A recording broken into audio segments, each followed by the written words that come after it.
What's up, y'all? It's your boy Jay Cruz from the Audio Cat channel here with another day and another video for y'all. Definitely want to thank you guys all for the support on our way to 15K, man. Truthfully, we owe it to you guys. But we got something very important for y'all today, man. Many Mopar owners have been coming by the shop and having a problem with a dead headlight. That means one of the headlights is not turning on in the vehicle. And most of the time when you do electronic, on HID light, it's either a bulb or a ballast. Well, we come to find out that it's neither one of those issues that are actually happening. I actually got my wife's car. I'm actually dealing with that case right now, and I'm going to show you exactly what it is. Stay tuned. Let me open up this hood for y'all. So as you guys see right now on this vehicle, before I go to open up that hood, I want to show you guys exactly what's going on. If you look at the passenger side, we have a headlight on. If you look at the driver's side, we have a headlight off. The main reason that this is happening is that for some reason, the fuses that are going into the fuse box are actually beginning to melt, which is a crazy thing that's happening. I've never seen that before in my life. But what it does, it begins to melt and the fuse is not actually blown, but it puts plastic in between the contact and makes a false contact and makes the headlights fail on these cars. So I'm gonna walk you through the real quick. I'm gonna open up the hood and show you guys exactly what we're talking about. So right now when I got to opening this hood, as you can see the headlight is off on that side. If you open up here, come over here, y'all.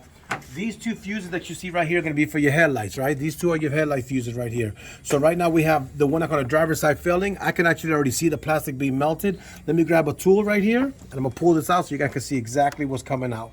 For the Dodges, they have this little thing right here. You pull it out, you pull out the fuse, and I guarantee you that you're gonna see exactly what I was telling you about. Look, we have melted plastic over the contact, which is making a false contact. No power coming from here to here, causing you to have no power going to your ballast, which causes your headlight not to be able to turn on.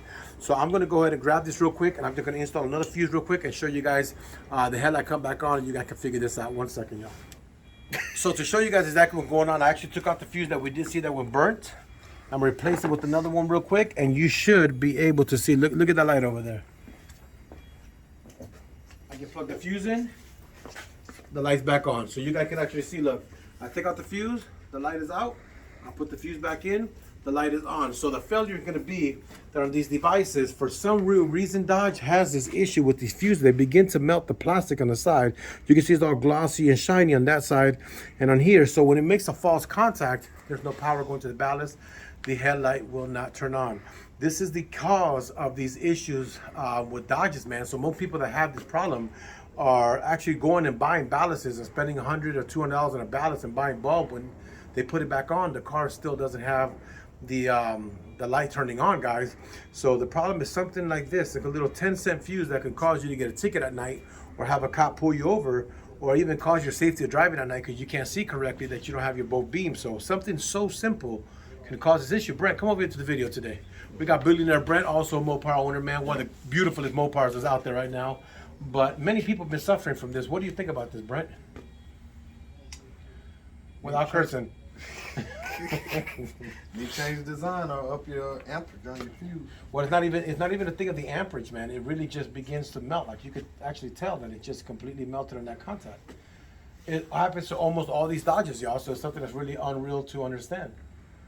Cause it ain't even burning. The fuse is not burnt. In fact, you know what? I can show you that Ain't even burnt. the fuse is not burnt. The fuse is not burnt. It's actually just literally dripping down into the contact area and causing the car to have a false contact. So if you guys are out there stuck in the road right now and this happened to you, I'm gonna give you guys a little secret. There's things that you can do to move around. Most of those are for the PCM and the computer of the car.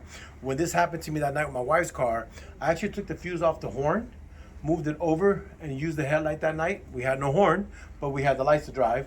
And then I just came and brought it to the shop today and made this video for you guys and showed you guys exactly what caused the issues and pretty much got the car back to fix. So for you guys out there spending money, before you take this car to a repair shop, it's something that's simple. Just come into your fuse box, looking up the diagram that's on your fuse box head. If you look at it right here, it gives you a schematic of everything that you have. And if you look down here, you'll see fuse number 15 and 16 are for the left hand and right hand fuse, which can be these two fuses that you actually got to see right here in that top corner. So when you do this, now you'll be able to get your headlight back in, get your car back to operating, save yourself some money from the service shop that's about to serve you, save yourself some money from buying parts that you really don't need, and put that fuse in and get your lighting back, man. Think of the Audio Cat from the Audio Cat channel. Want to thank you guys for watching. Thank you guys for the support. Y'all be good and God bless.